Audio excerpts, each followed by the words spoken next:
to the show topic, guys. What happened to our hip hop revolution? I got a letter from the government the other day. I opened it, read it. It said they were suckers. They wanted me for their army or whatever. Picture me giving a damn. I said never. When I first heard these incendiary lyrics of rebellion, I knew that groups like Public Enemy, NWA, X Clan, to me and other fans of hip hop, these songs were anthems of social change. A political storm was brewing. The LA riots happened in 92, and rap would be the soundtrack to that urban rebellion. But after we've yelled out four-letter expletives at law enforcement and rhetorically fought the power, what did hip hop bestow upon its loyal supporters? Eric Adams, scholarship in the genre. It, like anything, like most people, as they age and get more and more indoctrinated into capitalism, has hip hop lost its edge, or was the edge an illusion all along? Projection from a chattering class of journos who are attempting to do for hip hop what boomer music journalists did for 60s rock and roll. Hip hop is middle aged, balding and bloated now, driving around in an expensive car trying to recapture its rebellious past. But did it ever really have revolutionary potential to begin with? Pascal, I'll start off this question with you. Since you're the most senior of the bunch and you were there for the early days of hip hop, you mentioned before you were at those early block parties as you've had older cousins that were DJs. There are several documentaries trying to place hip hop and the culture as a precipice for some sort of urban uprising. You originally made your appearance on this show stating that Black Power has succeeded culturally where it failed politically. Is hip hop a missed opportunity for communities of color? I think that one of the most dangerous things any community or various communities can do is depend on pop cultural production as a means of liberation. Cultural production at best can reflect the political realities of a phenomenon, but to expect that cultural production in a capitalist society will be the director of the actual political realities, I think is a very dangerous conclusion. So I would make the argument that part of the problem is that the way in which, in the wake of the demobilization that was coming about after the 60s, coming into neoliberalism into the 70s, the rise of Reagan conservatism, people were looking for radicalism in any way they could find it, and they were looking to project it on youth behavior. And hip hop was targeted largely because it had all of the extent atmospherics of something that looked like it was going to challenge the status quo. When in reality, it ended up becoming, like most popular culture, a reflection of the capitalist reality of that time. I'll pass the mic to Jason England. I think it's really difficult. This is such a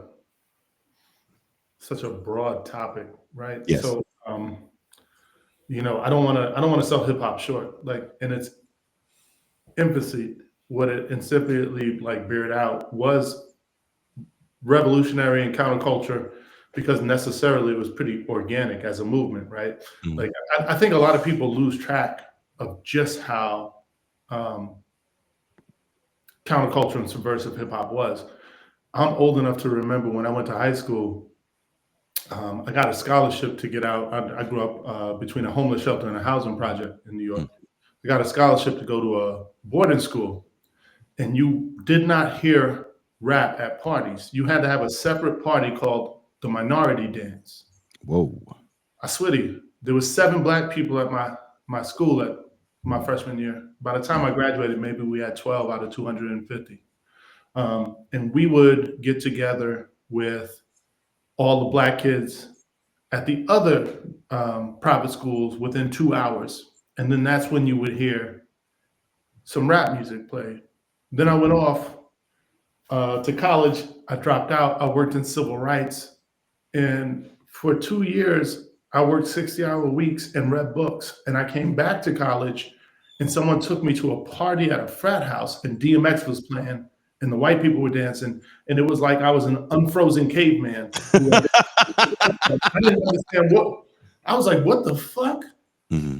Because no one listened to anything.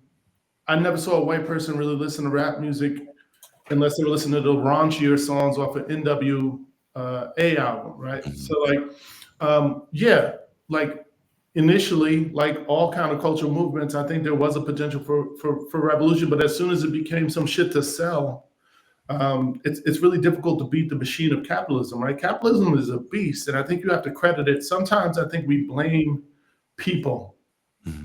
um, and sometimes you have to sit in awe, and you have to understand that capitalism and Yakub are the house, and the house always wins. They figure it out. They figure out how to put your shit on a t-shirt. They figure out how to pay the right people.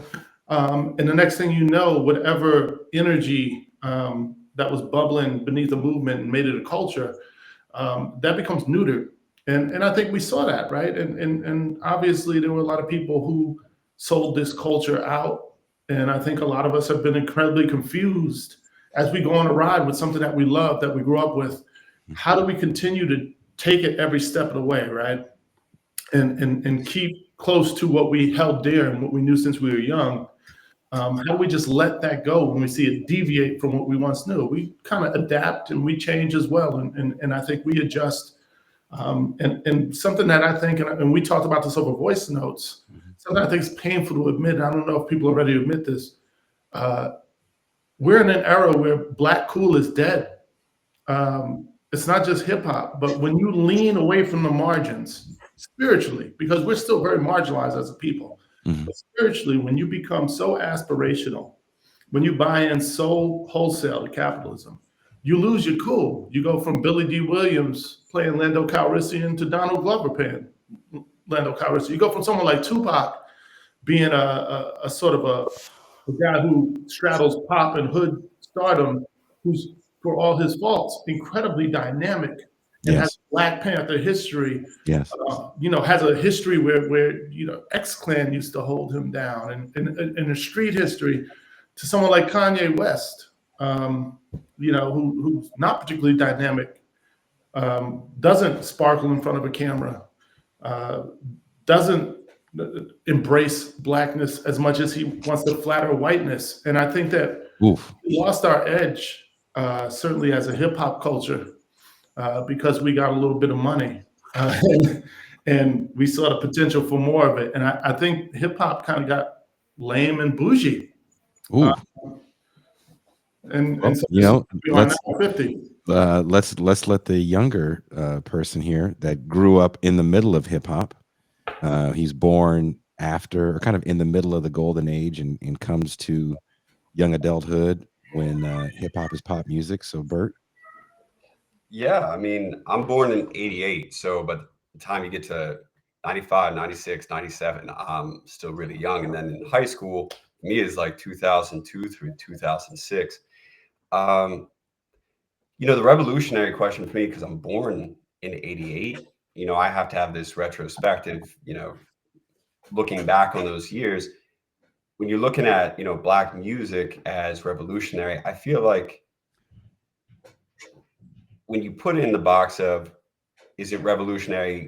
Did it overthrow capitalist society? Nah, it didn't. But there's these moments where, you think about earlier music, you think about James Brown very early on, and then you think about James Brown, singing for Nixon and talking about, just open the door and get out of his way and he'll go through himself. I think when it comes to the areas and neighborhoods where hip hop first launches, it's not a revolution against capitalism exactly, but I would want to give folks, credit, because the other musical forms that they had were already starting to become so commercial. You had, again, James Brown as an example of just one Black artist who was already, merging and really was a part of the mainstream. And so hip hop is this outlet when you do the expansive view of hip hop, where it's not just the music, but it's the scene, it's the art scene, it's the dancing. It was a new outlet for people to express what they had going on and to contribute to art and culture, at least in their spaces. it was a way to kind of stick it to the man in places like New York, where, during power outages, that's a chance to get equipment and to do something technical and to break into, Black folks weren't getting access to that, or not as much access to that new 80s gear for increasing production. So stealing that shit and getting experiment with it and getting come up with your own shit. Yeah, but every nigga in New York didn't steal shit, right? Not every LA riots happened. No. Like, this is what let me before you go on that whole every nigga in New York stole shit and hip hop. No. I wasn't gonna go down that whole, because the LA riots happened, Netflix and it's not like documentary. great albums came out of that shit. There were still music stores in LA. So No, I'm calm just down, saying. New York. I know you guys want to have a thieves history for hip hop, but I'm not buying it. No, I'm not Some of trying them to niggas sell. had money. I'm not trying to sell that Netflix documentary. And you, Jason Myles, we've talked about this so many times. Where, like, when you look at the actual neighborhood breakdown, a lot of these niggas come from like the Friday neighborhood, where it's like 1 block over is Debo. You're on the nice block. And 1 block away is a lot more dangerous than like what white folks are growing up with. But you're on the nice street. Your dad's a dog catcher. Your mom's like a nurse or something. You're right there. The danger can touch you, but you're a little bit more comfortable. Yeah. But I just think when you're looking at, the artistic side of it, the earlier hip hop, I do think it had, I guess, revolutionary aspects there. I don't think it overthrew capitalism. I wasn't there to actually hear how many of these cats really were reading, the books they might reference in one line. Because to your point, I come up in the 90s where you got dudes like Tupac who casually throw it out, or everybody wants to imply that they're reading like the 48 Laws of Power or Machiavelli or, Garvey and shit like that. But it starts becoming more bravado. And once we fully get into my era, I'm coming up in, the 90s and the early 2000s when you are, when you're polling Black folks, when I'm coming up, it is almost uniformly, they do not have a good opinion of hip hop and they do not have a good opinion of rap. Specifically, Pew polling, Black folks in 2007, and some 60+% of Black folks, both men and women, say hip hop is a negative influence on Black people. When you switch to rap specifically, it's 71% say rap is a bad influence on Black people, almost identical to white folks. And when you split it up by gender, you got 74% of Black women in 2007 saying rap is a negative influence. And so for me, between Black women who are big in the Black church, between all the NAACP and all the old civil rights movement people, it doesn't even feel like my listening to the rap of my day is countercultural. It doesn't feel like I'm a part of any constructive cultural movement, because it feels like this is against both the more prominent Blacks in my area or the working class who are above like my dirt poor variety, and against white America. So it's anarchist is how it feels, but it doesn't feel like we're plugged into anything. This is where the kind of, for me, the lineage of hip hop gets interesting. Pascal had showed me a while back, there was this documentary that Chuck D did. How many years ago was that, Pascal? Maybe like 20 years ago? Yeah, it was early aughts. And he puts the beginnings of hip hop and disco. Do you want to explain that a little bit more, Pascal? Yeah, he talks about how hip hop really actually comes out of the disco movement, in that I think it's called the Godfathers of Rap or the Godfathers of Hip Hop.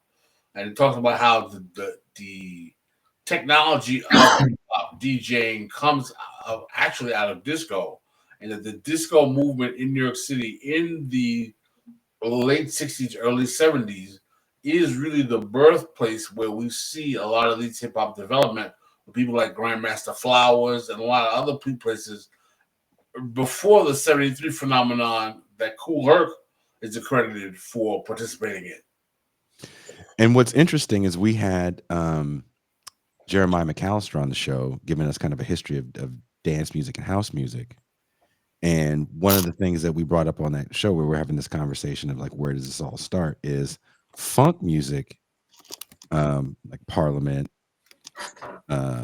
Sly, and all those guys. Disco is supposed to be the upper class version of funk music, bougie funk, by the time you get to chic. And if hip hop is supposed to be a derivative of disco, I guess I'm asking the question, hasn't it always been party music and never anything other sonically revolutionary, I think. But other than that, no. Oh, Jason's No, chime definitely not. in. Definitely not. I mean, you had a. I would say that hip hop was fumbling toward a sort of politic. I won't say it ever got there. What I will say is that it was definitely anti-establishment, right? Okay.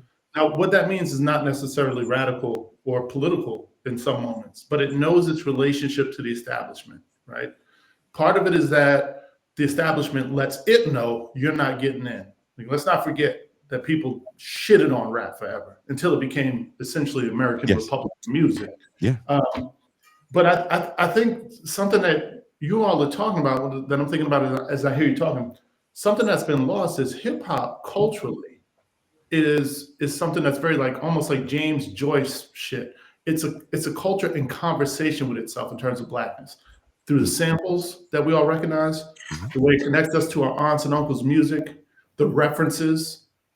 At some point, that changed because it started to flatter mainstream tastes, majority tastes, because suddenly people were handing out bags of money. It was necessarily extremely black and socially aware because the audience wasn't there to give it money unless it spoke about the issues of the people consuming the music. So I do think in that way there was a subversive nature. Like, were there party records? Yeah, I saw someone dissing Will Smith, which I'm not a Will Smith fan as a human or as a rapper, but he did have some old school classes. Rock the House is a classic. Dude is beatboxing underwater and all that on that. Like these are classic records. Those and even those party records are community records, and that's what made hip hop interesting because it was organic. It was happening in front of people. It was self-referential. It had dimensions and depth, and I think that is revolutionary artistically. But certainly, like when you talk about Public Enemy, even early Tribe, X-Clan, of course. Brand Nubian's album ran my block.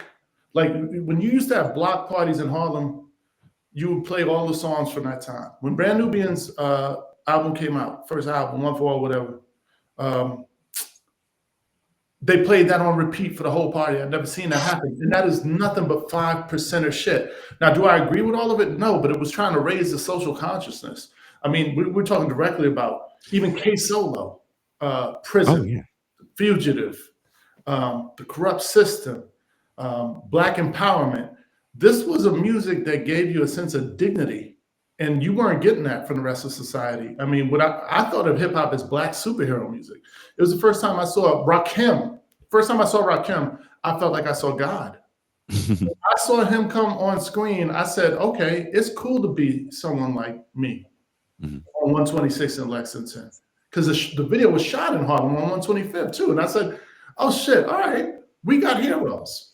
I've never seen a motherfucker like this. The confidence, the swagger, the fashion. I mean, there was something incredibly empowering about this. I mean, back to your point, Jay, about Black cool, and I would love to get, Pascal and Bert's perspective on this because rap is so different for you, Bert. We're growing up in an era where you kind of have to know how to dance.